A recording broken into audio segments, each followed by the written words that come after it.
आज की कहानी का नाम है बेबसी। इस कहानी की शुरुआत होती है मंजू नाम के एक हाउसकीपर से, जो कि अपने मालिक के घर उसके बच्चे को कपड़े पहना रही थी। तभी उसकी मालकिन नीना शॉपिंग करके घर आती है। नीना ये देखकर कि मंजू अभी भी उसके बच्चे को तैयारी में ही लग रही है, गुस्सा हो जाती है और उसे डांट कर कहती है, अब तक तुमने मेरे बेटे को तैयार नहीं किया। मंजू बड़े अदब से अपनी मालकिन को कहती है, माफ कीजिए मैडम, मैं दूसरे कामों में लगी हुई थी, इसलिए थोड़ी देर हो गई। नीना मुंह चढ़ाते हुए कहती है, ऐसा क्या बड़ा काम करती हो, घर के काम ही तो करती हो, फिर भी कहती हो कि इतना बिजी रहती हूँ। मंजू जो कि अपना काम बड़े ही ईमानदारी से करती है, फिर भी ये सब शांति से सुन लेती है और कहती है, माफ कीजिए मैडम, मैं अभी फटाफट बाबा को तैयार कर देती हूँ। नीना कहती है, ठीक है, मैं दिन भर शॉपिंग करके बहुत थक गई हूँ, मैं अपने रूम में नहाने जा रही हूँ। और अपने साथ लाया हुआ सामान नीचे जमीन पर पटकते हुए कहती है, इसे तुम मेरे रूम में पहुँचा देना। और हाँ, मेरे बेटे के टी शर्ट पर अभी भी सिलवटें नजर आ रही हैं, इस्त्री ठीक से करो। मंजू अभी भी शांत है, वह कहती है, जी मैडम, और नीना वहां से चली जाती है। खाना खाने की बारी में नीना, उसका हस्बैंड गौरव और उसका बेटा तीनों डाइनिंग टेबल पर बैठे होते हैं और मंजू उनको खाना सर्व करने के लिए किचन से खाने का सामान ला रही होती है, क्योंकि उसके एक हाथ में 3 प्लेट, अपने हाथ में एक पकड़ी होती है, तो उसे धीरे से चल के उन्हें संभालना पड़ रहा था उसको। ये सब देखकर गौरव उसकी हेल्प करने की सोचता है और अपनी कुर्सी से उठने ही वाला होता है, तभी नीना उसे रोक देती है और कहती है, तुम कहाँ जा रहे हो भाई, उसे करने दो, वो उसी का काम है, उसको हम इसी चीज के पैसे देते हैं, चलो बैठो आराम से, उसको करने दो। मंजू जैसे तैसे बैलेंस करते हुए तीनों प्लेट डाइनिंग टेबल पर लेकर आती है। जब वह नीना के सामने वह प्लेट रखती है तो उसमें मटर पनीर देखकर नीना की आंखें गुस्से से बड़ी हो जाती हैं। वह तुरंत चिल्लाकर कहती है, तुम्हें थोड़ी सी भी अकल नहीं है क्या?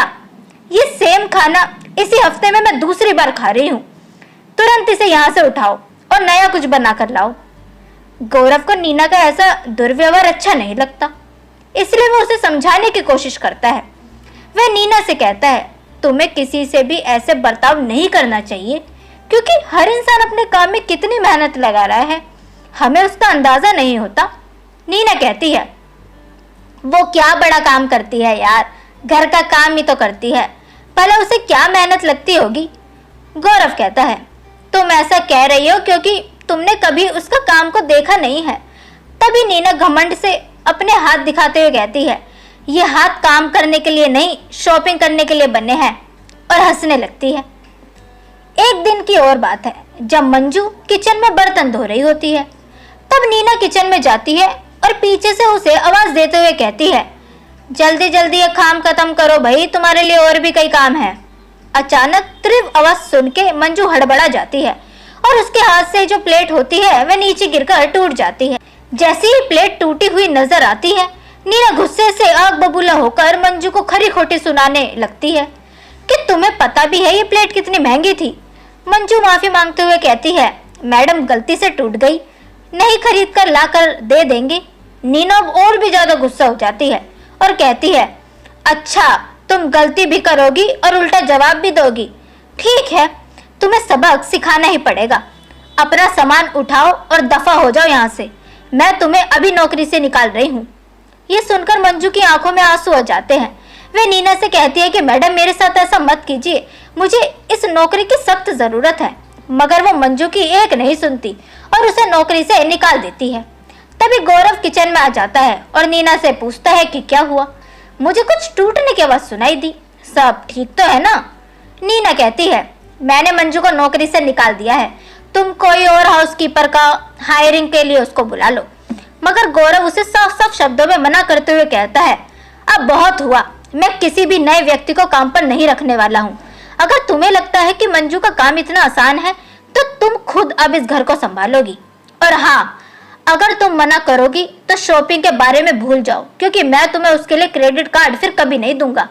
गौरव का ऐसा बदलाव देखकर नीना थोड़ा चौंक जाती है और सोचकर घर का काम कि कितना मुश्किल होगा, ऐसा सोचकर राजी भी हो जाती है कि क्या ही होगा।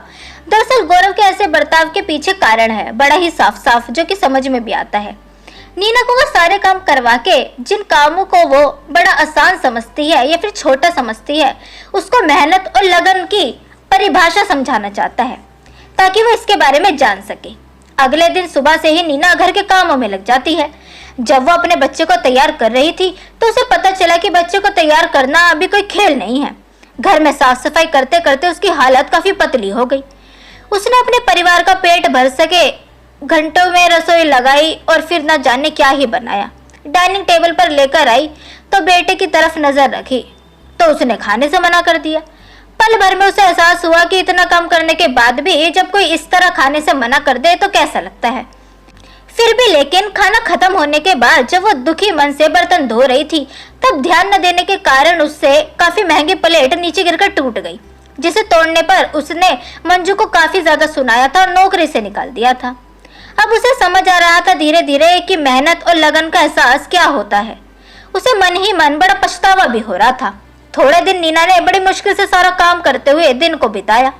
एक दिन घर की साफ सफाई करके जब वह जमा कचरा फेंकने के लिए गई तो कचरे की थैली उठा रही थी, तभी उसके घर की डोरबेल बजी और जब उसने दरवाजा खोला तो उसके चेहरे पर मुस्कान लौट आई, क्योंकि वहां मंजू खड़ी थी जिसके हाथ में सेम वैसी प्लेट थी जो उससे गलती से टूट गई थी।